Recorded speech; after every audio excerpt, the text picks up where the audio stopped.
Yeah, so you were making a shitload of money and you started getting worried, like this could go south very quickly. I remember one day, one day of all places, I was sitting on a toilet and I had this overwhelming sense that just came over me, and I was like, I just felt flushed. Like I realized, like I was like, if I don't stop doing this, there's gonna be a problem. You know, I don't know. Like, I'm not clairvoyant or anything. I just knew that, like, I was operating in gray area. We got multiple letters from the FDA. So the FDA sent us letters saying, stop selling this product, or we can bring criminal action against you. And I would rip them up and throw them in the trash. You know, I went and talked to a lawyer and I was like, can they really do this? And this lawyer was not a federal lawyer, but he's like, no, as long as it's not scheduled, you're good. If it's not like an illegal banned substance, all they can do is threaten you. And it wasn't an illegal banned substance. It wasn't at the time, no. It wasn't. But, you know, they would tell us, like, it's going to be scheduled. People are misusing this. Their letter would say, like, people are consuming this as a drug.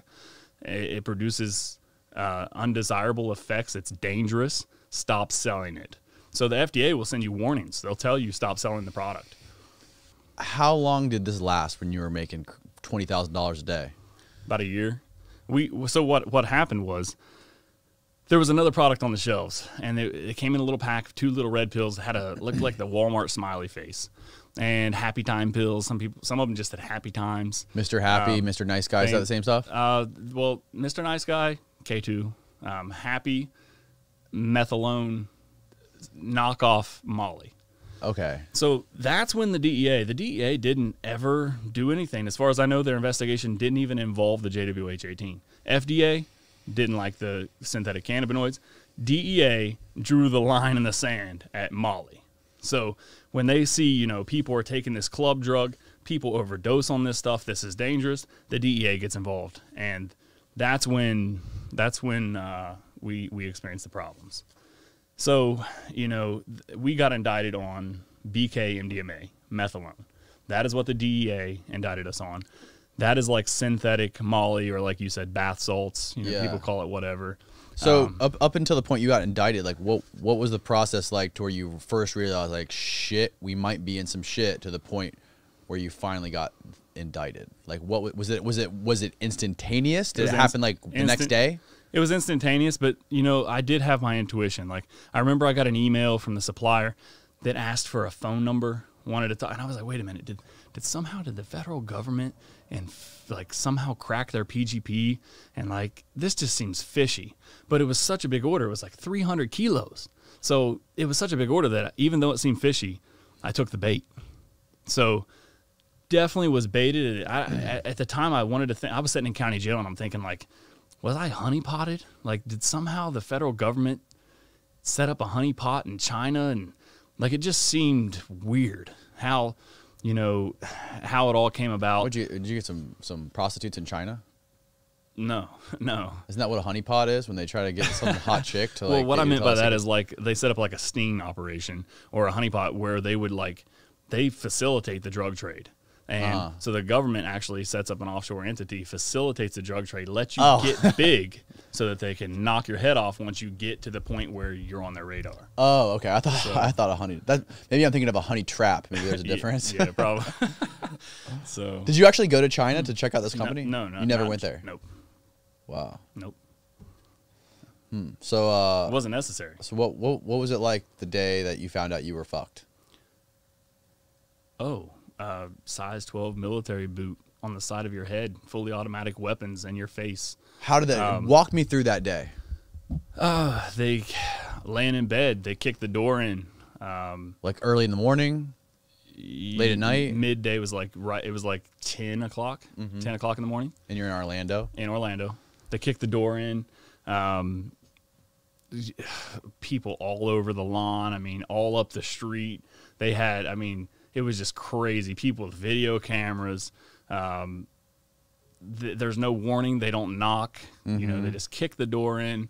They come in with guns from all angles. What? They throw you on the ground. They bust all your doors. They rip doors off the hinges. They destroy the place. And they hold you to the ground with a huge military boot until they zip tie your hands and then throw you in the back of a dog catcher and take you in for questioning. Fuck. They beat you up a little bit when they did that? No, I mean, no. That's good.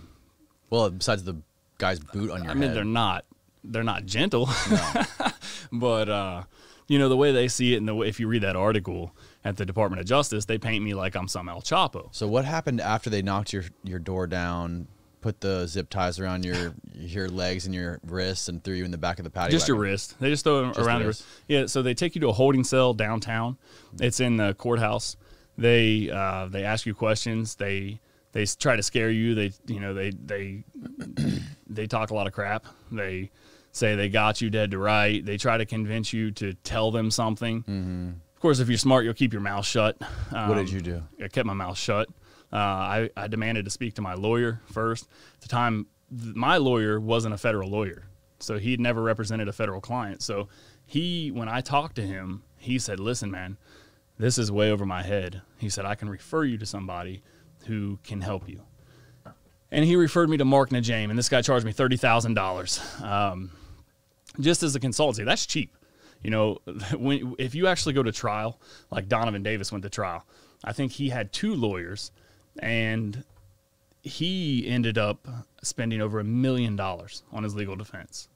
So you still had access to your money? Well, yeah. So not all of my money They didn't seize your bank accounts or anything. No, they did. So the Wells Fargo account, they closed it down. I couldn't access it anymore. They seized a lot of cash from the business and from my personal property. They seized all of my assets, my computers, my electronics. They took everything. So vehicles, they took it all.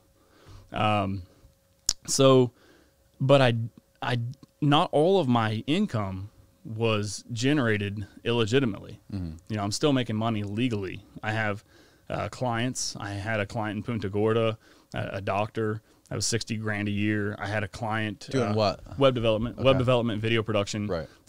Different marketing services. Mm-hmm. And I had another client who was like a lifestyle coach. So I had revenue coming in that was mm-hmm. legal. They couldn't touch that. And I also had Certify. So, you know, at the time, making money legitimately, the feds can't touch your money that you're making legitimately. They can only take what they can prove you're not supposed to have by their, you know. So you're sitting in the cell. They're trying to scare the shit out of you, trying to get you to confess everything. And you call your lawyer. And what did he say? Like, what were you looking at? So he said that I was looking at 5 years. He said,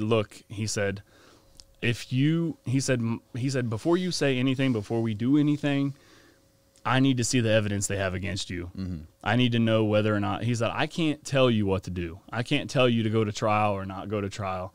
That's going to be your decision. But I can tell you what I would do if I was in your shoes. I could tell you what I would do based on the evidence they have against me and the time that you're facing. Mm-hmm. When it all came down, he looked at everything and he said, well, you know, loosely scheduled substance is not, you know, it's not like crack cocaine or something with a stiff sentence. He said they're going to base it on the marijuana equivalency table. They do this ratio adjustment based on the quantity. And, you know, they did that in our case too. So I was sentenced to 151 months. But then when the DEA toxicology report came back that showed our substance was actually less than half as potent as what they initially thought it was, they had to do a 3 or 4 level departure based on that equivalency, based on that rate, based on what their toxicology report showed it as. So that, of course, helped. So they were charging you based on, because it was the closest to weed, right? So they were saying you have this X amount of kilo, 100, what was it, 100? 100 kilos. 100 kilos. They were saying, okay, we're going to, since we don't really have a crime that fits this exact drug, we're just going to give you whatever the crime would be for 100 kilos of weed. No. So initially they were saying that 1 gram of what we had was equivalent to 500 grams of marijuana. Oh, got it. So they do this. I don't know how they get the ratio down, but they do this weird math. They convert everything to marijuana. Okay. And then they convert it into time based on marijuana. Okay. Yeah. I don't know how they're going to do that when weed is fully legal, which I presume under this administration it should be happening soon. And you said they do that with all drugs? They do that with all kinds of shit? They just figure out what it's the closest to? They do some sort of math equation? They convert it to marijuana, and then they sentence you based on that conversion.